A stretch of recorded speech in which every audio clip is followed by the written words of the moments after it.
What's up, y'all? We're Stammer, and you're watching Raw and Center Coffee Break.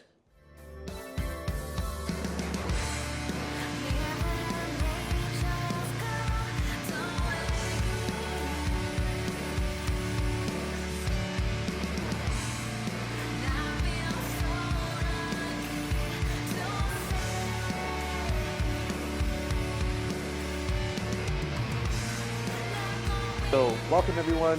You are watching Raw and Center. I'm Moy Moy here with the band Stammer. Who are you guys? We're Stammer. I'm Cole. I play guitar. I'm Adia. I sing. I am Jacob, and I also play guitar. And I'm Jordan. I play drums in Stammer.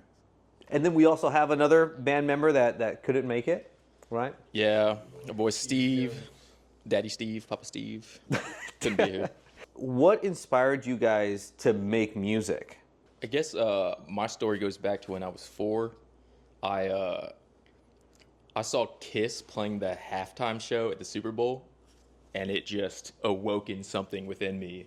And then I think I asked my dad to get me a guitar, and he plays guitar, so he was like, "Yes, I'll get you one." And then I don't know, I've just been obsessed ever since. My question now would be, how did Stammer come to be?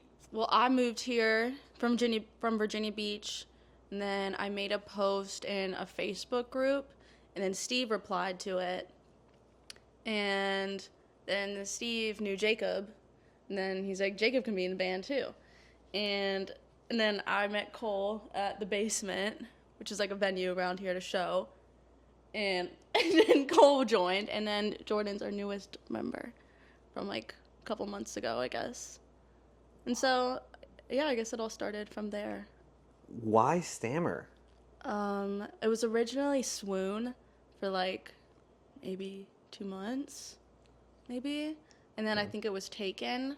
And so we were just trying to decide on a name, and we were just brainstorming a million different things. And then I think the guy that was producing us at the time had the idea, and it just felt like the right one. How would you describe your music? I would describe our music as very heavily influenced by shoegaze and sort of all those kind of genres. Definitely grunge, shoegaze, dream pop. But I think we also bring a little bit of like metal, some punk attitude, kind of mixed in there like a scrambled egg. Yeah. And that's kind of how I would describe it.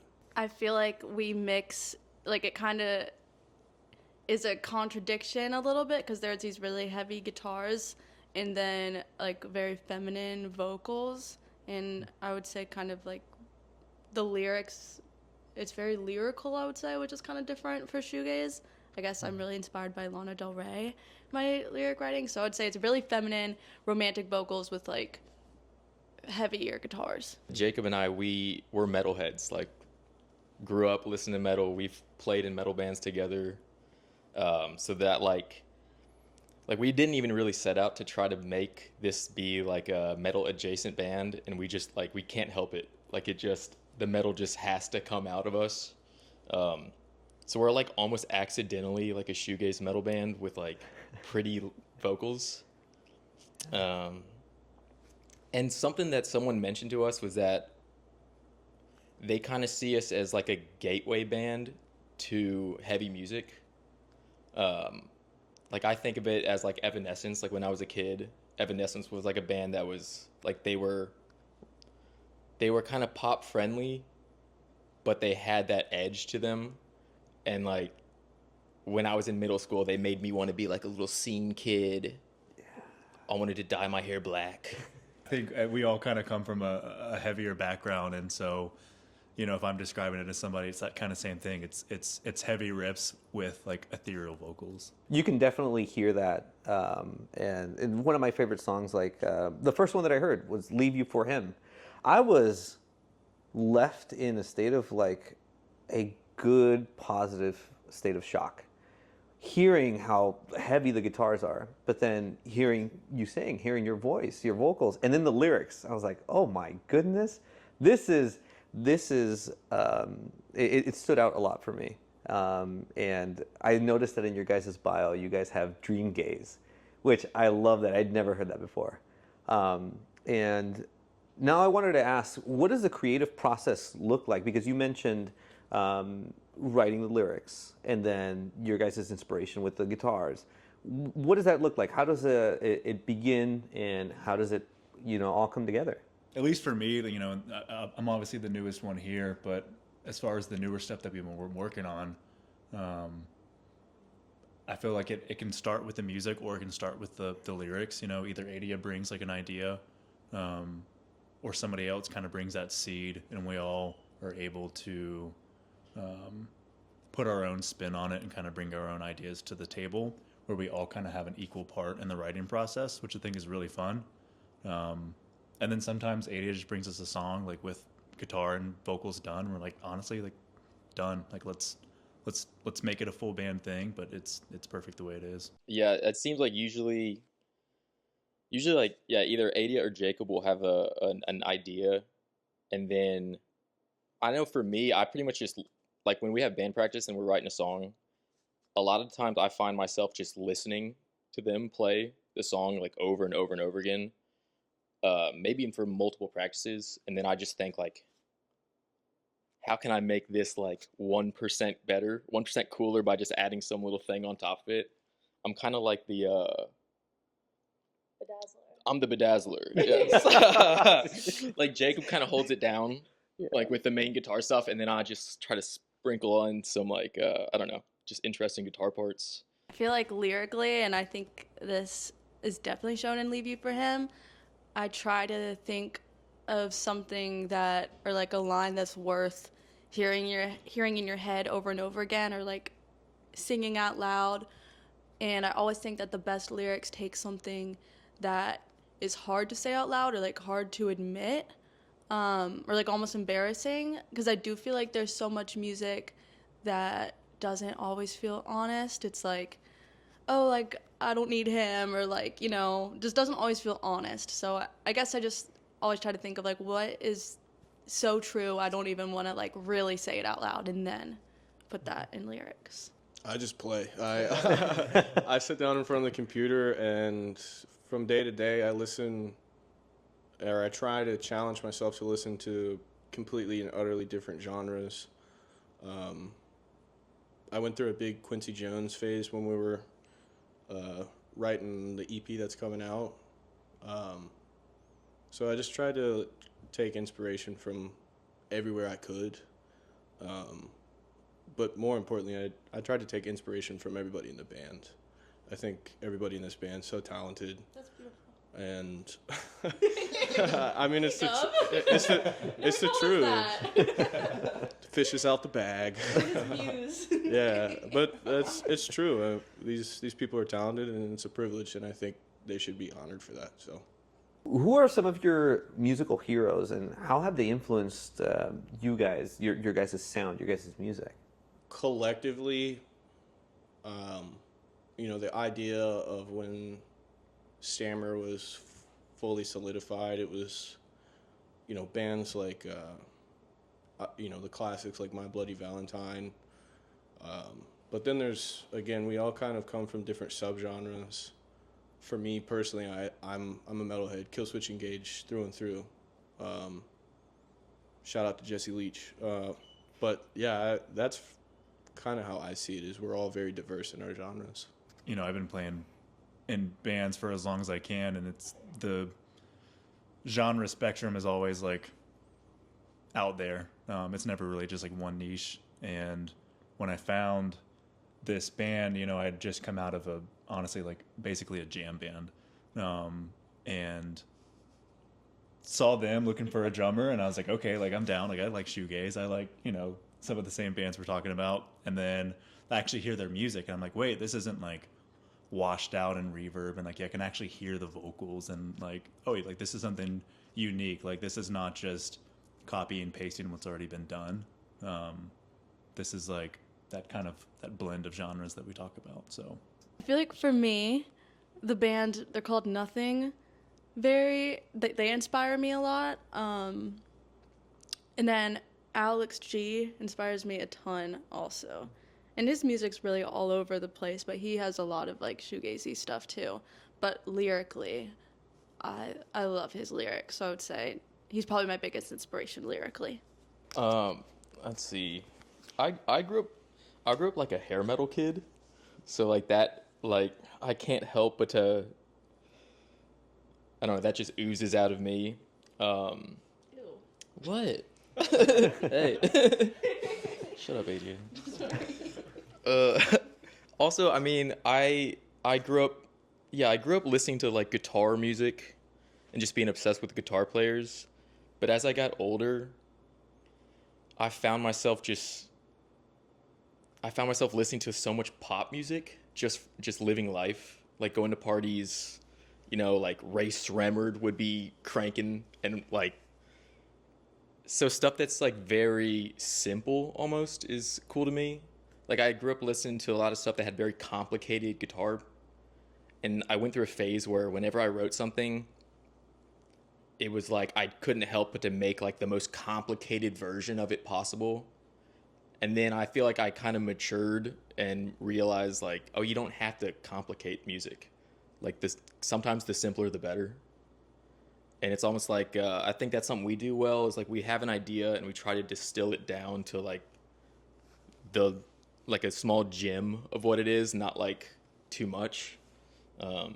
Yeah, I like right now I'm into very like simple music, even though I don't know, there's so much underground stuff right now that's crazy and just blows my mind all the time. But I feel like a lot of times we, in the process, go and like do as much as we want, complicated wise, and then strip it down. yeah, The writing process is something that I think can really just be anything.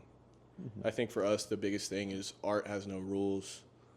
Obviously, we try and stay in our balance of genres, but, you know, at the end of the day, you should never bound creativity. And again, with this group of people that we have in Stammer, there's enough creativity here that there's no need for a leash or any sort of thing like that. So, What's been the hardest part of your music journey? for me, the hardest thing for my music journey has been believing in myself. I've always, so my parents are super supportive of me pursuing music, but I struggle with, just like letting people get in my ear about like, oh no, you should go down the responsible path in life. And so I took a lot of detours. Basically like, yeah, it just came down to not believing that I could really do it. Like I sit and play guitar in my room all the time. It's something that I have to do, but like to really like be like I'm gonna do this for real took me forever to like make that decision. So yeah, I honestly just believing that I can like really do it professionally has been my like biggest struggle. I think mine is similar, kind of like fear of failure. And I think it took me a while to realize that there's really nothing to be afraid of. And I like my life, and I love that I get to make music with like these guys are my favorite people ever. And it's just fun. And yeah, there's really nothing that I need to be afraid of.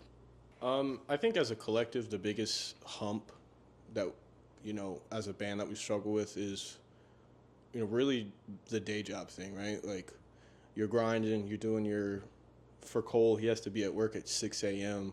So then, you know, we have a show at 6 p.m. and we don't leave the venue till 10 p.m. That's an 18-hour day, or however the math works out, but that's a long day. You know, I think that's the biggest struggle. Obviously, it's a privilege and an honor to achieve it for each and every one of us. But I think that's the hump. You know, that's always difficult to get over for everybody. Yeah, I think also just like in today's world, like music, a career in music and like the music industry as a whole looks so much different than it did 10, 20, 30, 40 years ago. And obviously that comes with like a blessing and a curse. Like we can use, well, I say they'll tell you that I'm terrible at it, but like social media as like or something is like a great tool that we have that like can help really boost some of those bands and like underground artists that you wouldn't necessarily hear just from going to like your local DIY shows. But then it also had like it has its own hurdles and obstacles too that it brings. What has been the thing or the person or the motivator? What has been the one thing that continues to push you in the direction of pursuing music? I've been playing, in bands since like middle school, whether they were legitimate or not. And I think it's just like I can't picture myself not playing music in some capacity. We talk about day jobs. Like my career obviously took a lot different shift than maybe I thought I would be in middle school when I pictured myself. But there's just that creative outlet. There's that that joy that comes with creating and playing with great people that would be just such a shame to not have in your life. So I think for me, the reason I do it is first to prove everybody wrong who has ever doubted me. I'm a very spiteful person, and I just that gnaws at the back of my mind. But on a real note, it's for the family and for the loved ones back home. When I go on stage, I always bring with me in spirit my best friend who passed away in middle school. We used to play guitars together, Jacob Vick. That's between him and my grandfather. That's why I do it, to honor them and to preserve their legacy in a way. I would say for me, I just love to sing, and I have so much fun at our live shows, especially our last one we did at the Vinyl Lounge was just so fun. And I think our songs are so good, and I love like being in the car and I play them like really loud. I'm like, this is such a good song, and I just think it's fun. Yeah, I have a good time. It makes me really happy. I'd say one of the things with this band that seems different is that everyone in the band is very dedicated. Like, we're all pretty locked in on this project. Like, it doesn't feel like sometimes you'll be in a band and it feels like it's really just like one or two people that are pushing the whole thing forward and you're kind of dragging everyone else along. But yeah, this band, like every member in this band motivates me, because there are plenty of days when, I get home from work and I'm just like, oh man, I kind of don't want to do this right now. But these guys are so, like, they're so locked in on it, and they're so, like, they work so hard at this that's like, all right, I got to pull my weight too. So yeah, I mean, they motivate me more than really anyone else, I guess. I also feel like when we all play live, I feel like we're all really, really in it. Mm-hmm. And, like, we just put on such a good performance, because I wouldn't say, like, it's just, I mean, like, some bands, it's kind of just, like, the lead singer that's running around and stuff, but I feel like it really is, like, everyone. Well, obviously Jordan has to stay seated on the drums, but other than that, and I feel like we all just get in our own, like, little world when we're performing, and it's so fun. Yeah. I absolutely love that. Just throwing in that little side note that I watched one of your guys' live performances on Instagram when you guys stream them, which I'm so happy that you guys do, and to be able to witness that and then to hear you guys and like the behind the scenes of what's going on in your guys' minds is completely incredible. That sums it up for all of us too, like that feeling that you get when you just get absolutely lost playing a song that you contribute to live in front of people who paid to come see you. Like, that's why we do it for sure. And Jordan, I should give you more credit, because you have to stay seated, but also on Weird Pearl, you'll put water in your mouth and spit it out when it comes to that one part. I just wanted to add that. It's a performance, yeah. It's a performance. What is, now that we're talking about live performances, what's the most memorable live performance that you guys have given, or even just a moment in it? I think, and maybe y'all's answers will change, but I think all of us could potentially say that last show that we played at Vinyl Lounge was such a huge shift. And like, we're like, it's a really funny analogy, but this is what I told Cole. Like, you remember playing Guitar Hero, and like the first few levels you're playing at like basements and stuff, and then you get to the next level and you play like a real venue, like a concert, you know? And I was like, we just played a concert, not a show. We played a concert. So I think we're all kind of like still riding off of that. And that was a really special opportunity for us, for sure. That one was fun, and there were people dancing, and allegedly they said the place sold out. And I felt so confident vocally. Like, the sound girl was just really good, and I had never felt so confident on stage vocally. You know, sometimes you can't hear yourself and stuff, but it was perfect. Definitely the last show did feel different than the other ones. But another thing I'll add is that we've played a few house shows, and house shows are awesome.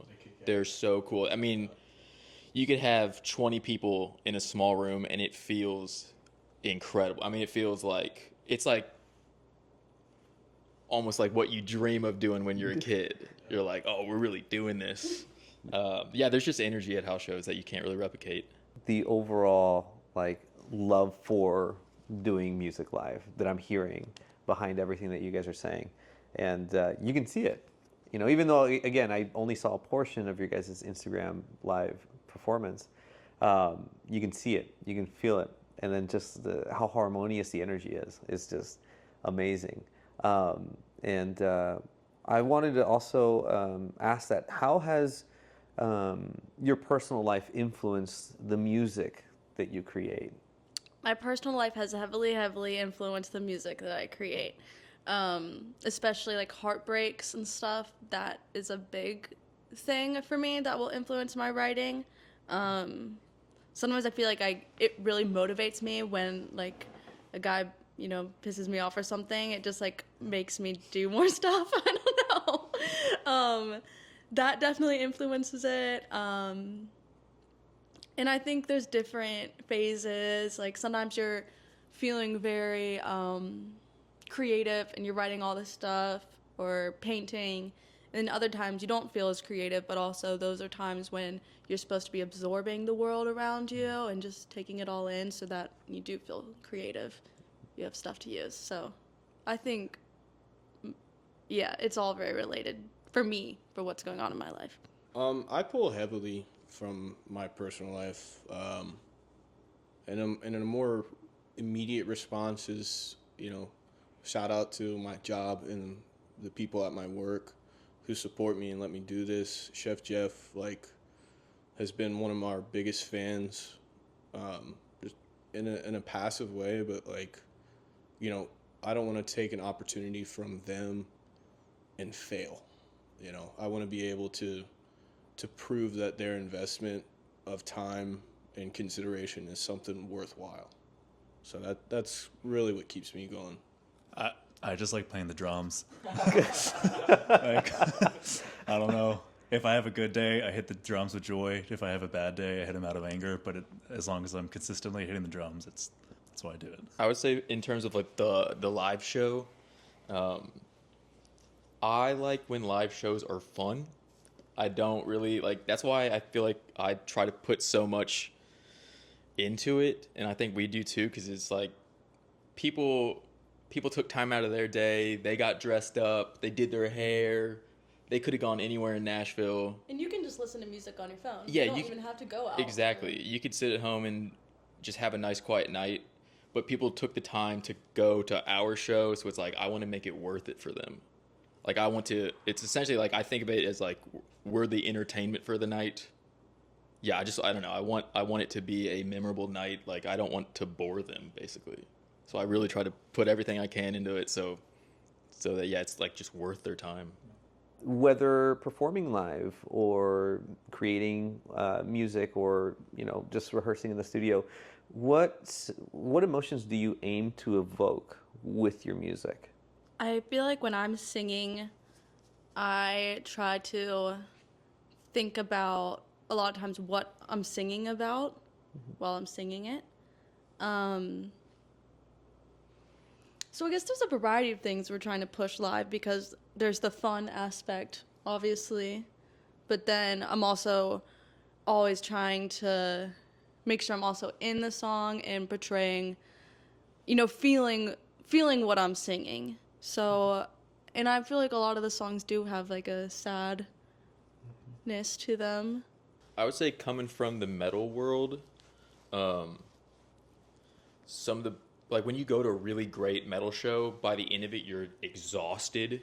Like it's like a full it's just like catharsis. It's like you're just it's so intense that when it's done, yeah, you're just like, it's just, I don't know, almost like a relief. So yeah, I'm trying to like, I really want people to like be like, I want to turn people up to 10, let them get it all out, and then have like leave them basically like, whoa, holy shit, you know, like that was surprise. Like I kind of want to surprise them basically. Like that's kind of what I'm going for, is like, holy shit, that was not what I expected. That was intense basically. That is the perfect way to put it, because I want to feel in the moment because I want everyone else to feel in the moment. Mm-hmm. Not just like I'm singing a song. Like I'm really in that moment, because you can't expect other people to feel it if you aren't. I think it kind of plays into what my dad used to tell me.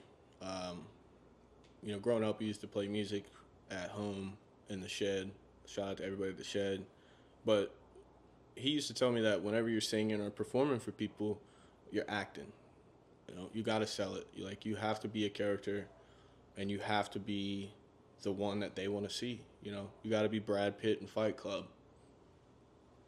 You know, or many of the other talents out there. But I think that's what it is. And I think music's also very interpretable. Interpretable, yeah.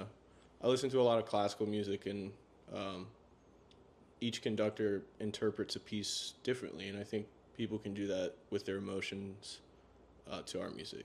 I'd say big shout out to these guys. Like, they're so talented at writing parts and playing to the song, you know, like adding what the song needs. We're not necessarily like fighting each other for parts. We're kind of looking at it as a collective. And so whether in the studio or live, you know, our songs and set have dynamics and ebbs and flows. And I think we're really good at, you know, like letting those lows be lows and letting those high parts be high, like making sure that our actions and parts that we write to the song reflect what the song is trying to evoke to the audience. I gotta let you know that when I first heard "Leave You for Him," I could feel that. I could feel, especially in the lyricism, how genuine, and it's like people are kind of going back to like people are a little bit scared to tiptoe into that area that we all may have experienced, we all may have felt, we all may have agreed with, but nobody wants to say it. And when you go there, you guys just immerse your listener. You surround them, and before I know it, I'm like, oh my gosh, okay, I'm not the only one. And like even Angel's mother, I'm just, I'm absorbed into your world, and I'm here for it. I'm absolutely here for it. And my last question to you guys will be, how do you hope that your music will be remembered? The one thing that I could hope for, and I won't speak for anybody, but the one thing that I could hope for is that somebody remembers our music the way that I remember my heroes. I don't, you know, the one thing about art is it's everlasting. So I think with anything, whether it be your career or something like that, you really want to leave a legacy. And you want a legacy that people can look back on, whether it be, again, music or your career. In this case, it's music. And I hope it moves people. I hope that it makes people feel not alone. And I hope that happens for decades to come. Yeah, kind of like you said, how Leave You for Him goes to like a place that's very vulnerable, and that a lot of people wouldn't want to say out loud and don't. And so when you hear it, you kind of feel like you weren't the only one. And I feel like music is so comforting in that way, because it does make you feel like you're not the only one.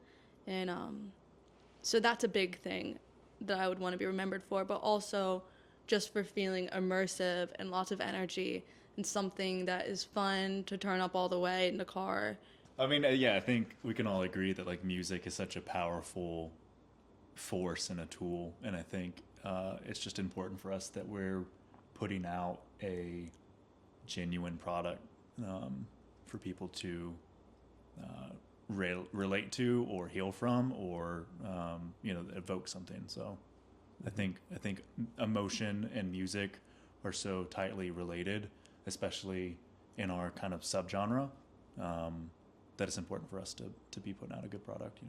And where can everybody find you? And everyone can find us on Spotify and Apple Music or whatever you listen to music on, YouTube, under the name Stammer. And Instagram is the band_Stammer.